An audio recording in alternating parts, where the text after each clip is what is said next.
राम बोले, हे दयानिधे, आप सर्वज्ञ हैं, अतः मुझे विधि पूर्वक बताइए कि वे कौन देवी हैं, उनका प्रभाव क्या है, वे कहाँ से उत्पन्न हुई और उनका नाम क्या है तथा वह व्रत कौन सा है।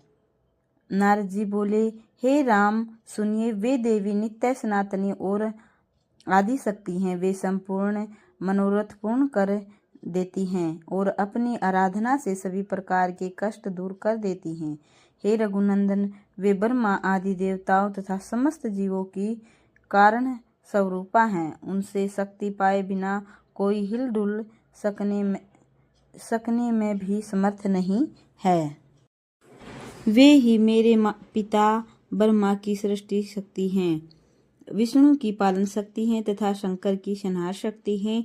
वे कल्याणमयी अन्य शक्ति रूपा भी हैं। इन तीनों लोकों में जो कुछ भी कहीं भी सत्य या असत पदार्थ है, उसकी उत्पत्ति में निमित्त कारण इस देवी के अतिरिक्त और कौन हो सकता है। इस सृष्टि के आरंभ में जब ब्रह्मा विष्णु शिव सूर्य इंद्रादि देवता पृथ्वी और पर्वत आदि कुछ भी नहीं रहता, तब उस समय वे निर्गुणा कल्याणमयी परा प्रकृति ही परम पुरुष के साथ विहार करती है।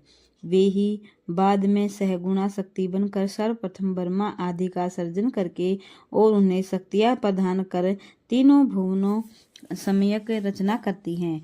उन आदि शक्ति को जानकर प्राणी संसार बंधन से मुक्त हो जाता है। विद्या स्वरूपा वेदों की आदि कारण, वेदों को प्रकट करने वाली तथा परमा उन भगवती को अवश्य जानना चाहिए। ब्रह्मादि देवताओं ने गुण कर्म के विधान अनुसार उनके असंख्य नाम कल्पित किए हैं।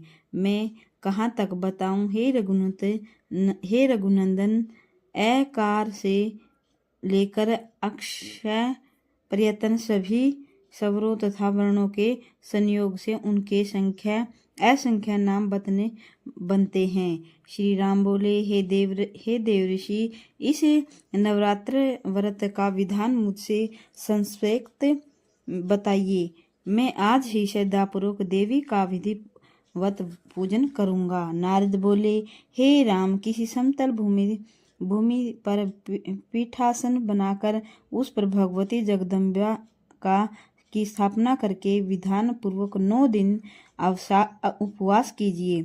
हे राजन, इस कार्य में मैं आचार्य बनूंगा, क्योंकि देवताओं के कार्य करने में मैं अधिक उत्साह रहता हूँ। व्यास जी बोले, नारद जी का वचन सुनकर प्रतापी श्री राम ने उसे सत्य मानकर तदनुसार एक सुंदर पीठासन बनवाकर उस पर अंबिका की स्थापना की। व्रतधारी भगवान श्री राम आश्विन मास लगने पर उस श्रेष्ठ पर्वत पर उन भगवती का पूजन किया।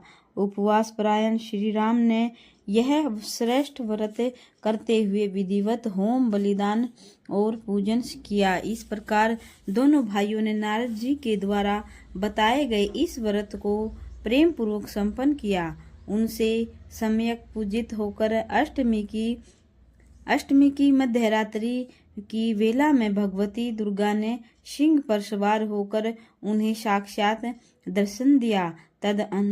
तदंतर भक्ति भाव से प्रसन्न हो भगवती ने पर्वत के शिखर पर स्थित होकर लक्ष्मण सहित राम से मेघ के समान गंभीर वीणा में कहा। देवी बोली, हे राम, हे महाभाव, इस समय मैं आपके वध से संतुष्ट हूँ।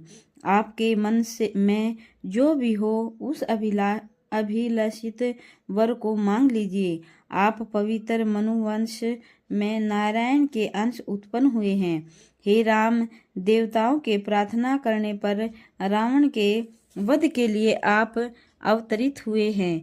पूर्व काल में मत्स्य रूप धारण कर भयानक राक्षस का वध करके देवताओं के हित की इच्छा वाले आपके ही वेदों की रक्षा की थी। पुनः कच्छप के रूप में अवतार लेकर मंदराचल को अपनी पीठ पर धारण किया, जिससे समुद्र का मंथन करके अमृतपान कराकर देवताओं का पोषण किया था। हे राम, आपने वाहरह का रूप धारण कर अपने दांतों की नोक पर पृथ्वी को रख लिया और हिरण्याक्ष का वध किया था। हे राघव, हे राम, पूर्व काल में नरसिंह का रूप धारण कर प्रहलाद की रक्षा करके अपने हिरण्याक्ष का वध किया था। उसी प्रकार पूर्व काल में वामन का रूप धारण करके आपने बलि को छला था। उस समय इंद्र का लघु भ्राता बनकर आपने देवताओं का महान कार्य सिद्ध किया था। पुनः भगवान विष्णु के अंश से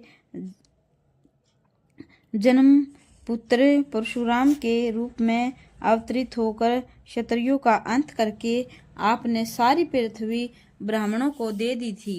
उसी प्रकार हे काकू तत्सत रावण के द्वारा अत्यधिक सताए गए सभी देवताओं के प्रार्थना करने पर इस समय आप ही दशरथ पुत्र श्री राम के रूप में अवतीर्ण हुए हैं। हे नरोत्तम, देवताओं के अंश से उत्पन्न ये परम बलशाली वानर मेरी शक्ति से संपन्न होकर आपके सहायक होंगे। शेषनाग के अंश स्वरूप आपके ये अनुज लक्ष्मण रावण के पुत्र मेघनाद का वध करने वाले होंगे। हे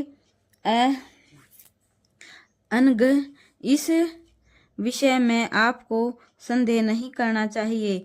बसंत ऋतु के नवरात्रे में आप परम श्रद्धा के साथ पुनः मेरी पूजा कीजिए। तत्पश्चात आपकी पापी रावण का वध करके आप सुखपूर्वक राज्य कीजिए। हे रघुश्रेष्ठ, इस प्रकार 11,000 वर्षों तक भूतल पर राज्य करके पुनः आप देवलोक के लिए प्रस्थान करेंगे। व्यास जी बोले, ऐसा कहकर भगवती दुर्गा वहीं अंतर्ध्यान हो गई और श्री रामचंद्र जी प्रसन्न मन से उस व्रत का समापन करके 10वीं तिथि को विजया पूजन करके तथा अनेक विधि दान देकर वहां से प्रस्थान कर दिया। वानर राज सुग्रीव की सेना के साथ अपने अनुज सहित विख्यात यश वाले था पूर्ण काम लक्ष्मीपति श्री राम साक्षात परमाशक्ति की प्रेरणा से समुद्र तट पर पहुंचे। वहां सेतु बंधन करके उन्होंने देव शत्रु रावण का संहार किया। जो मनुष्य भक्ति पूर्वक देवी के उत्तम चरित्र का श्रवण करता है वह अनेक सुखों का भोग करके परम पद को प्राप्त कर लेता है। बोलिए माँ भगवती की जय हो।